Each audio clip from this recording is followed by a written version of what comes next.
Please stand as you're able for the reading of the gospel. Today's reading comes from Matthew chapter 5, verses 1 to 16. When Jesus saw the crowds, he went up the mountain, and after he sat down, the disciples came to him.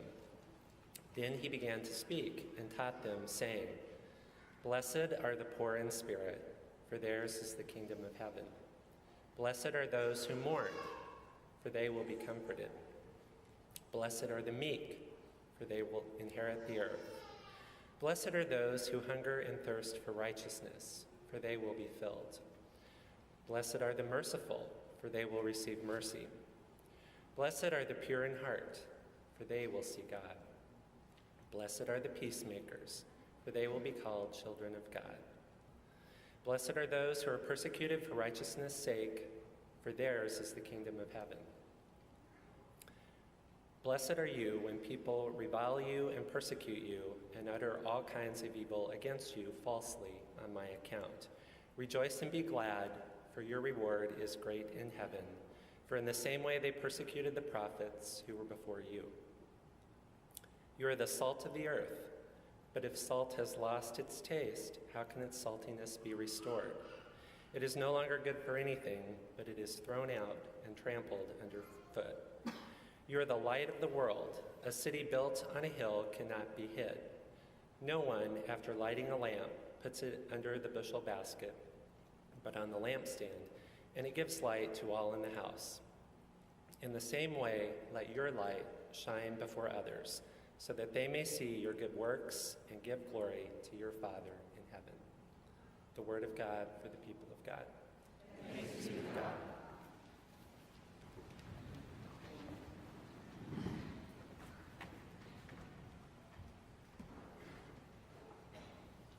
Good morning. Good morning. Reverend Zabel, congregation of the Hennepin Church, I am indeed honored and humbled to stand before you this morning and share some of the thoughts that are on my mind. But as I stand before you, I must say to you, my heart is heavy. My heart is heavy.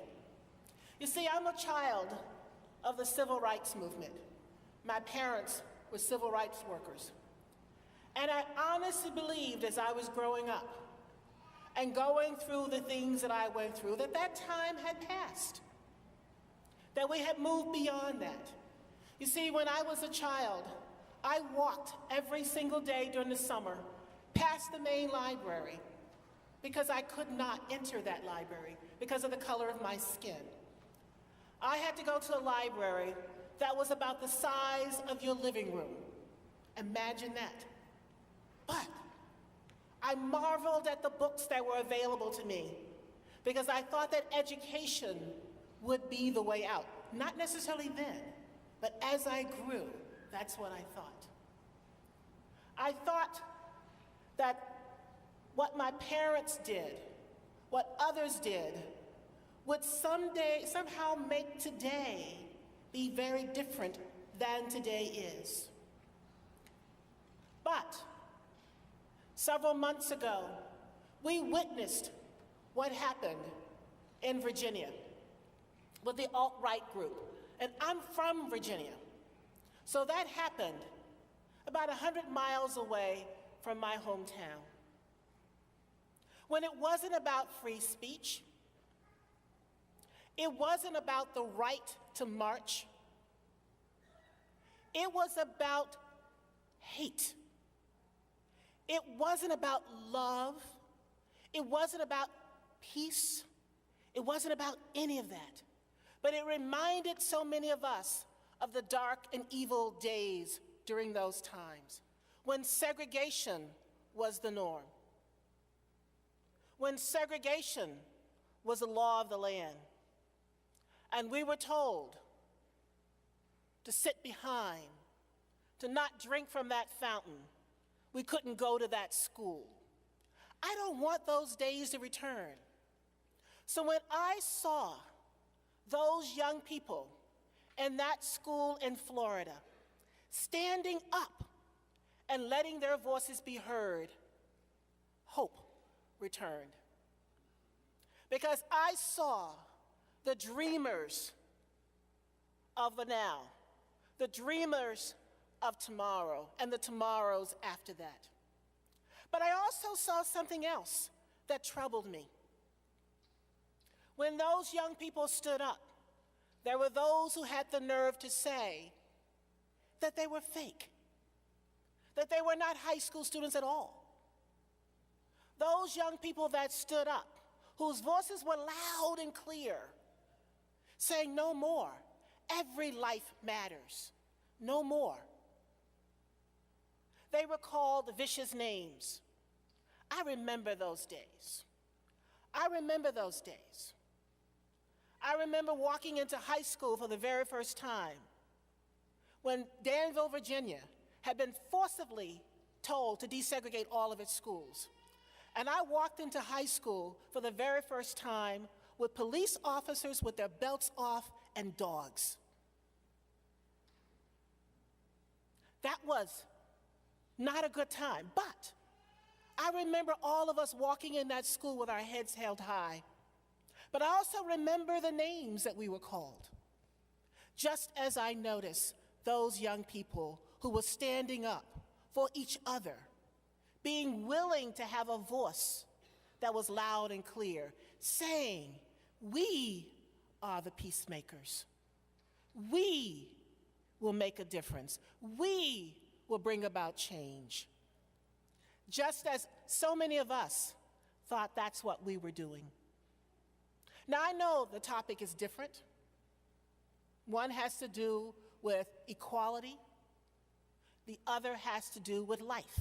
And I'm going to put it plain and simple. To me, it has to deal with life. But one could also say equality is life.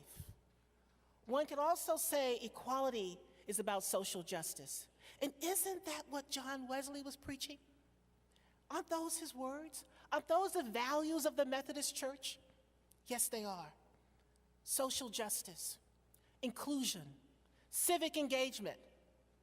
That's what, if you look at the values of the Methodist Church, those are the values.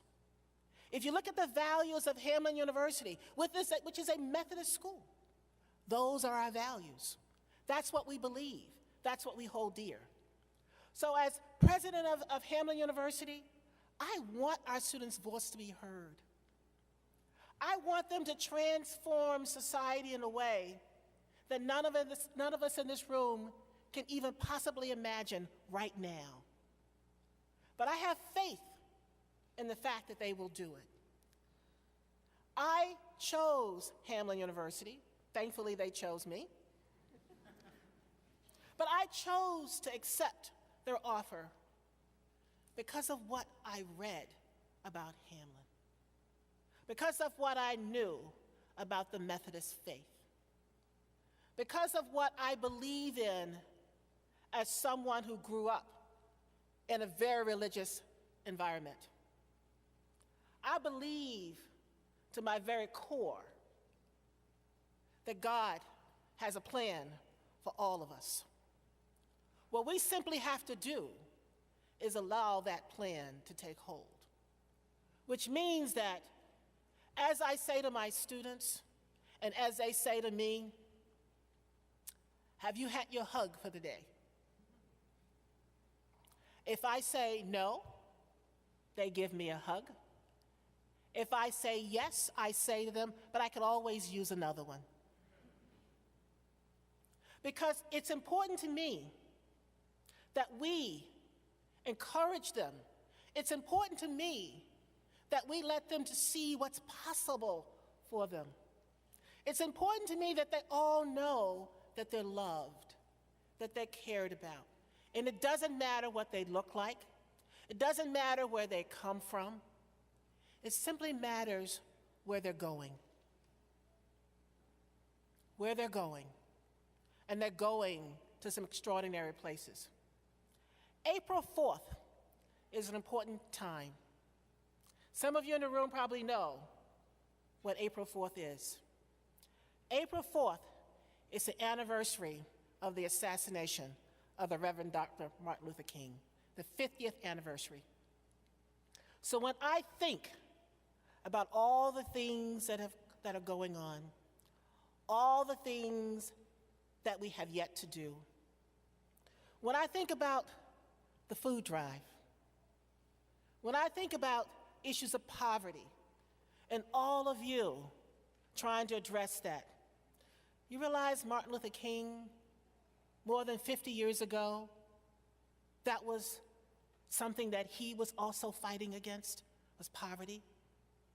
Do you realize on Hamlin's campus that is also something that we're fighting against is poverty?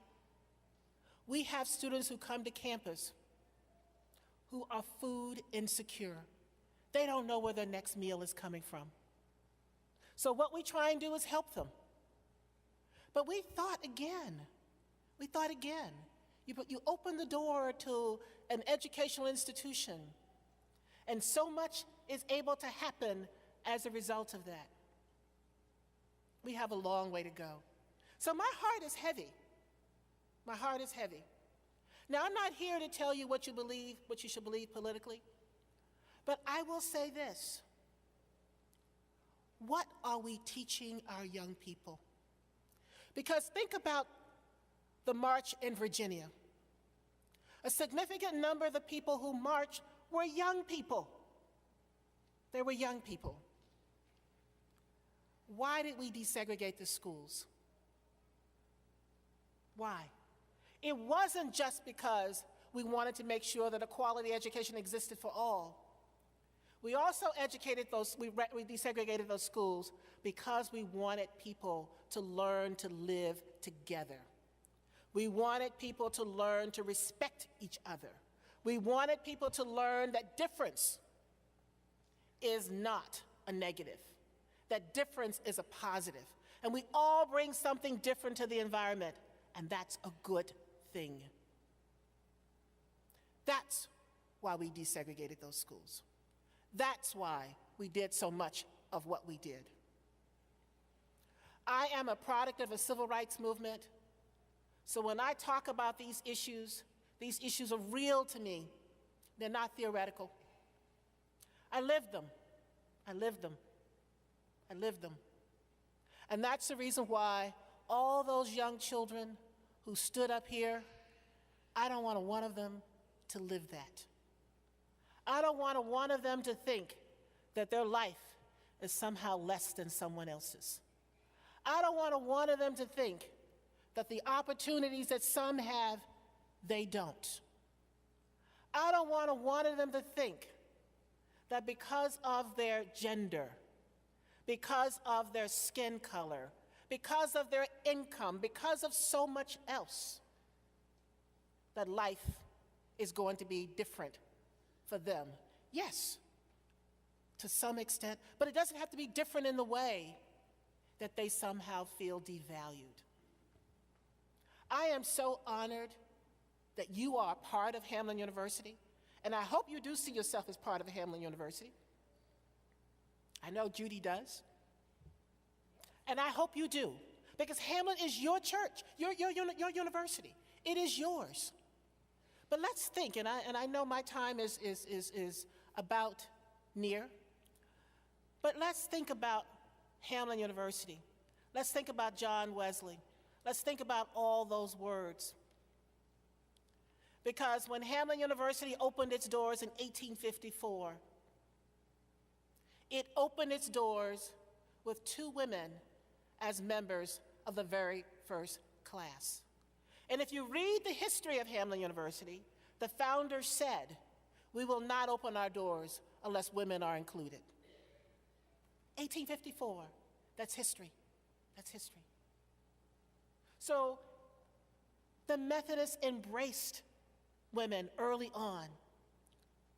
Hamlin embraced women early on. We're still trying to embrace as many as we can. Do you realize at Hamlin right now, 47% of our students are first generation in this class? 47%. Now, 70% of our students are from Minnesota, so that tells you something. That tells you we got a long way to go in Minnesota. And my heart will ease up as we get there, because we will get there. Because the more we educate, the better we as a state, the better we as a society, the better we as a nation, the better we are as a world, the more we educate. And in this class, 42% are students of color. We're very proud of that. We're one of the institutions in the state of Minnesota that's making a difference for all people. All people. So I am pleased and honored to stand before you today to say that I am humbled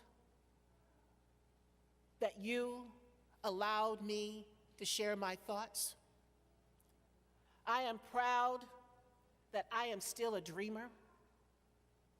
I do not have dreams deferred, as Langston Hughes said, but what I do have that Langston Hughes said is that I'm able to give my hopes and dreams to every student, every person at Hamline University, because I believe in something that's bigger than all of us.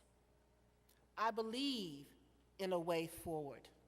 I believe in a tomorrow where our young people can go to school and not worry about whether or not they will live today or die today, but that they can go to school and do what that school is supposed to do. Teach them, provide an environment for them to grow, allow them to realize their potential. So we at Hamline, we hope we're transforming the world. It's a little small microcosm, but our students go out and do big things. We hope we're making a difference. We hope that we're slowly but surely whittling at those doors that divide. So our Truth and Racial Healing grant that we received from American Association of Universities and Colleges allows us to have the conversations that we want to have. And I invite you to join us in those very important conversations where we tackle the elephant in the room, where we tackle race in a very real way and stop running away from it. It's okay if you call me a black woman. It's okay if you call me African American. I am. And I'm proud of it. So let's celebrate race. Let's embrace each other. May God bless you all.